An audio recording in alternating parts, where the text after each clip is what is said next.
In 1967, Neil Armstrong, the first man to walk on the moon, was celebrated as a national hero. While he certainly was an extremely brave man, but why was he a hero? Perhaps the scientists and the technicians who developed and constructed the spaceship should have been equally or more celebrated than he was. After all, it was their intellect and hard work that made the entire project possible. Armstrong basically followed instructions. In fact, some speculate that it was exactly Armstrong's down-to-earth, excuse the pun, almost prosaic nature that got him the job. The last thing that NASA wanted was some romantic stargazer wandering around the moon going off script. Armstrong was hailed as a hero because he did something spectacular. The image of man walking on the moon was dazzling, and Armstrong was the man who made that image a reality. It's much easier to get excited about fulfilling positive mitzvahs than to refrain from violating negative commandments.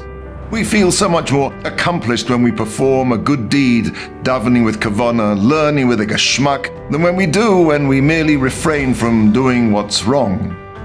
But feelings can be deceiving.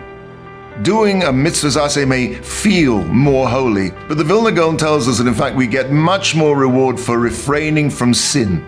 The Mishnah in Uktzin, Perek Gimel, Mishnah Yud Beis, teaches that Hashem grants each and every tzaddik 310 worlds of reward. La'anchil lo'avai yesh.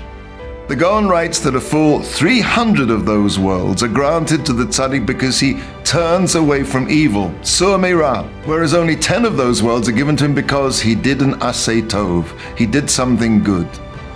It may be easier to do a positive mitzvah, mitzvahs aseh, celebrating Yom Tov, learning an intriguing daf, or praying a meaningful tefillah than it is to refrain from transgressing.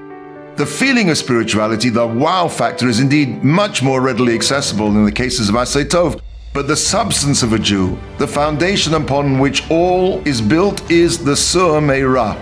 When we commit to being more careful with what we see, we're laying the foundation of our Olam Haba, and therefore we're rewarded with the bulk of our reward in Olam Haba.